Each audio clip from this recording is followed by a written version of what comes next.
As if having the 2021 Drivers' Championship taken away from him on the last lap of the final race wasn't enough, the 2022 Formula 1 season has been a bit of a nightmare for Lewis Hamilton. He's gone from being recognised as arguably the greatest Formula 1 driver in living memory to being stuck in 14th while his teammate is in 4th. Of course, we can't just look at the result from one weekend and draw any major conclusions, but I'm going to look at the result from one weekend and draw major conclusions. Now, before all you Hamilton fans hit the dislike button, hear me out here. I'm not making this video to hate on or slander your driver. In fact, I still believe him to be the best driver on the grid, but I think there's a chance his glory days are over. So, shall we discuss? But first, you agreed to stay away! I lied. Atlas VPN have the most affordable online protection in the market for just $1.99 a month. And for peace of mind, they have a 30-day money-back guarantee. I'm sure you all know about what a VPN does and why it's important we all need one, so I won't waste your time telling you all about that. One of the best ways I've been able to use Atlas VPN is to watch live F1 on F1 TV Pro. It's not available in the UK thanks to licensing with Sky Sports, so I simply installed Atlas VPN, changed my location to the USA, and voila! F1 TV Pro is ready to watch for a third of the price we pay here in the UK. Another great feature is simply the peace of mind I can now have when I use the internet. Downloading stock footage for my videos can be very difficult, and I'm sure any other content creator will back me up. Again, I switch on my VPN, I can leave my location set to the UK, but now I can avoid accidentally clicking on one of those "your PC is infected with 100 viruses" links. All in all, I think everyone should have a VPN, and with the Atlas VPN's suite of features such as dedicated streaming servers and data breach scanners, which let you know when or if you're unlucky enough to have your password leaked somewhere, I know I'm safe online. Luckily, neither of my emails has been breached, but it's always good to know that, right? So for all of these useful features, plus all the other good stuff you can expect from a VPN for 3 years at just $1.99 a month with a 30-day money-back guarantee, head to the link in the description. Thanks to Atlas VPN for sponsoring today's video, and now let's get back to Lewis. In terms of the cars he's been presented with across his career, Lewis Hamilton has been very fortunate. While of course there were some difficult ones like the 2009 McLaren, there's never been a car presented to him that seemed quite as bad as the 2022 Mercedes. As a result of the good luck with cars, Hamilton has taken a podium in every single season he's raced in F1 so far, and if he wins a race this year, then he'll have won every season too.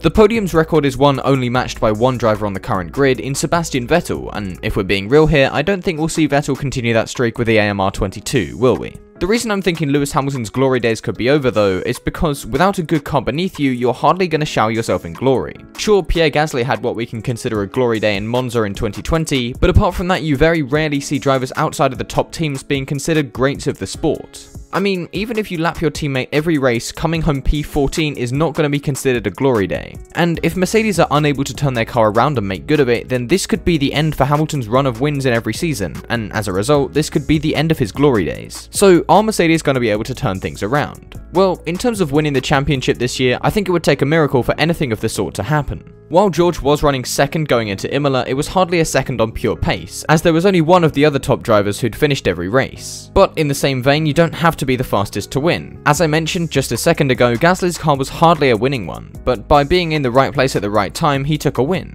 Anyway, that's more than enough about Gasly's win for one video. Going back to the question I just asked, I think that although it's not realistic the Mercedes will win championships this year, I think it's possible that they could be winning races, maybe with a bit of luck by the end of it. Sure, their engine is frozen for the next 5 years, and they're reportedly 15 horsepower down on the Ferrari, but just look at Red Bull from 2014 to 2020. You don't need to have the fastest engine to win races. And with their crazy side pod design, there could be a similar top speed in the car thanks to the lack of drag. I'm obviously no aerodynamicist, but Mercedes of all teams wouldn't be chasing such a radical concept unless they believed there's time in it, and once they fix the porpoising issue, there are rumours they could be an instant second a lap faster. Being that much quicker would place them much nearer the top teams, and therefore if we get another Bahrain scenario with 2 of the top cars retiring, then Mercedes and Lewis Hamilton could very much be in the game. However, it's not all sunshine and potential rainbows. If it was, there would be no point in me making this video. Based on the performance in Imola, there's reason to be concerned about Lewis Hamilton being the one who can win the races. Now, there was obviously going to be talk at the start of the season of George displacing Lewis as the #1 driver in the team, but obviously not many people believed it. Now though, I think George isn't putting a foot wrong, while Hamilton appears to be struggling more with the fact that the car is slow.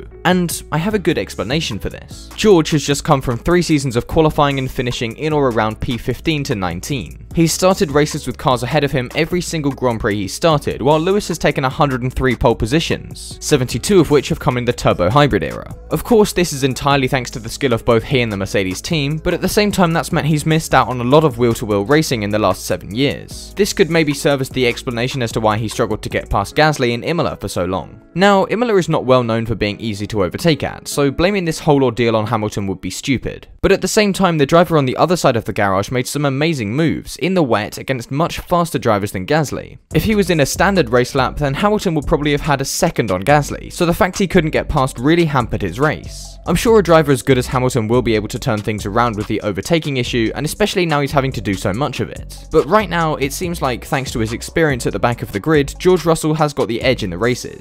And in terms of the likelihood that Mercedes can take a win this season, I still don't have that much trust in it. Never before in F1 have we seen a car become a race-winning one from the third or fourth best one in a single season. Maybe if Mercedes were the only ones who were allowed to develop, we could see that happen, but the fact is that nobody is near the peak of what their cars can do with these new regulations, so everyone is going to be making rapid progress. Starting the season with what appears to be a flawed concept is going to make it very difficult to catch up to those ahead of you when all of your resources are spent fixing it. And with the car still porpoising like crazy in round 4, it doesn't look like this issue is an easy fix. Therefore, we have to assume that Mercedes are throwing a lot of resources and money into fixing the issue, which with the budget cap in place will mean they won't have as much left over to actually improve the car they have. Furthermore, I think there's something significant to note about the entire grid's porpoising problem. The teams that are struggling the most with it are Mercedes, Williams, Aston Martin, and Ferrari. Ferrari clearly aren't losing that much time from the issue, but the other three are all miles behind where they were expected to be this season.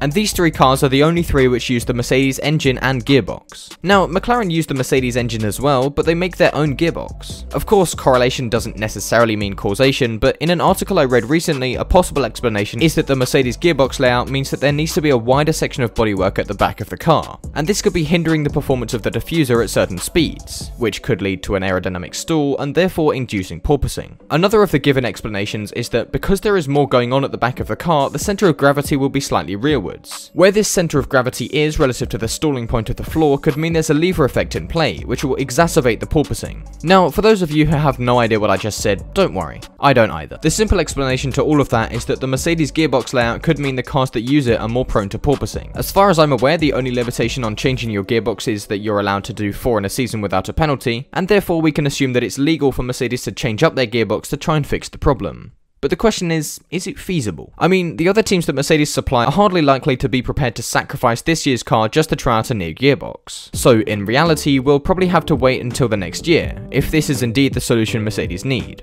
That's enough waffling about the car though, let's get back to the man in the title of this video. At some point in every driver's career, they will begin to drop off in performance. No human being could realistically spend 25 years of experience in the forces and mental pressure an F1 driver has every week. It's just how we work. Sure, if you keep training enough, then you could probably make it work, but even if you could survive the physical aspect, you still have to be good at it. As we get older, our reflexes get worse, as does our vision and a bunch of other important things you need to drive an F1 car. I've realised as I'm writing this that it sounds like Lewis Hamilton is 50 or something. Obviously he's not, and he still looks in peak form physically. But what about mentally? There's no denying that if you were in Lewis Hamilton's shoes last year in Abu Dhabi, you'd be incredibly demotivated. For a driver who's had so much stacked against him throughout his career, to have a record-breaking result snatched away from you on the final lap through what seems like Formula 1's desperation to make a race interesting must be heartbreaking. And maybe that's what's going on for Hamilton. Maybe he can't trust that the sport he's competing in wants him to win anymore, so he's lost some of the hunger to do it. Again, I'm not Lewis Hamilton, so I don't know what's going on inside his head, it's just a point that's gone through mine. So let's wrap this one up. Are Hamilton's glory days over?